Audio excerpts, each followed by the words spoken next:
السلام علیکم ورحمۃ اللہ وبرکاتہ۔ ایاک نعبد و ایاک نستعین، ہم تیری ہی بات کرتے ہیں اور تجھ ہی سے مدد مانگتے ہیں۔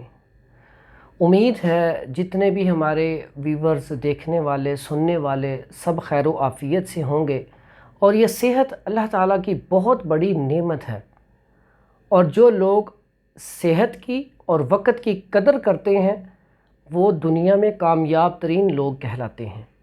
ہمارا جو آج کا موضوع ہے، حاملہ خواتین کی قبض۔ قبض تو خیر اس کو ام الامراض کہا جاتا ہے۔ یہ عام کسی انسان کو ہو جائے تو بہت ہی زیادہ اس کو مسائل پیدا ہو جاتے ہیں، تکلیف دہ مرض ہے اور بہت ساری بیماریوں کی جڑ ہے، اسی لیے اسے ام الامراض بھی کہا جاتا ہے۔ لیکن جو حاملہ کی قبض ہے وہ زیادہ تکلیف دہ ہوتی ہے۔ اور حاملہ کو قبض ہوتی کیوں ہے؟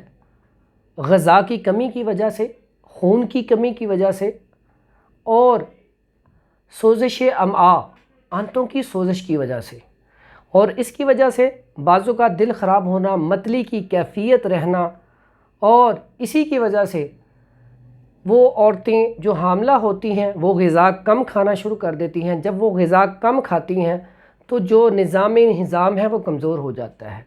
اسی وجہ سے ان کے اندر چڑچڑا پن، ان کا رنگ پیلا، خون کی کمی ہونا شروع ہو جاتی ہے۔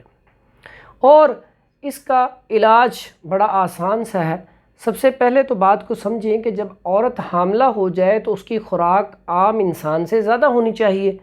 دوسرے نمبر پہ عورت کو چاہیے چہل قدمی کرے، اپنے گھر کے کام کرے۔ آج کل کیا ہوتا ہے معاشرے میں، جب عورت حاملہ ہو جاتی ہے اسے ہماری جو لیڈی ڈاکٹر ہیں وہ کہہ دیتی ہیں کہ آپ نے بیڈ ریسٹ کرنا ہے، آپ نے اٹھنا نہیں ہے، کام نہیں کرنا، آپ نے کہیں جانا نہیں ہے۔ تو اگر آپ کوئی کام نہیں کریں گے تو آپ کو کھانا کیسے ہضم ہوگا؟ آپ چلیں پھریں گے نہیں تو آپ کو کھانا کیسے ہضم ہوگا؟ تو اس کے لیے آپ سب سے پہلا کام تو یہ کریں کہ یہاں پہ کوئی بھی مسہل نہ دیا جائے، بلکہ چھلکا اسبغول لے لیں، نیم گرم دودھ اس کے ساتھ 1 چمچ ویسے ہی کھا لیں، یا نیم گرم دودھ میں 1 سے 1.5 چمچ ڈالیں، 1 دفعہ ہلائیں اور پی جائیں۔ حاملہ خواتین کے لیے بڑا بہترین ہے۔ اس کے علاوہ املتاس مل جاتی ہے، وہ لے لیں، اس کا گودا لے لیں، اور اس کے بعد پانی لے لیں، اور اس کے بعد اسی میں تھوڑا سا شہد ملا لیں۔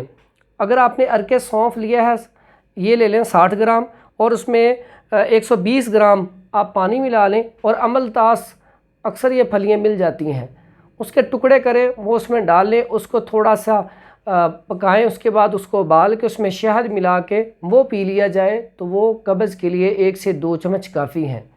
اس کے علاوہ آپ گلقند مل جاتی ہے اکثر بازار سے، وہ 1 چمچ نیم گرم دودھ کے ساتھ لے سکتے ہیں۔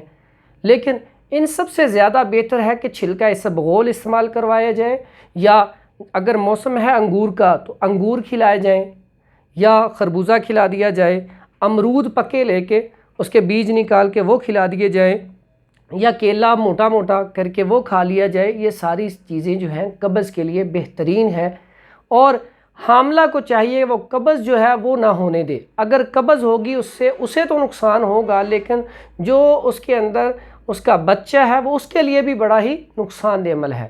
تو ایسی عورتوں کو چاہیے کہ وہ اپنا ورکنگ کا کام جو ہے وہ لازمی کریں، اور ہنڈیا میں دیسی گھی کا استعمال کریں، پراٹھا جو ہے وہ بھی دیسی گھی کا استعمال کریں۔ انشاءاللہ ایک تو قبض نہیں ہوگی، دوسرا جو عورتیں دیسی گھی کا سالن، دیسی گھی کا پراٹھا شروع کرتی ہیں، ساتھ کبھی کبھار دیسی گھی دودھ میں ملا کے پی لیتی ہیں، ان کا آپریٹ نہیں ہوتا، نارمل ڈلیوری ہوتی ہے۔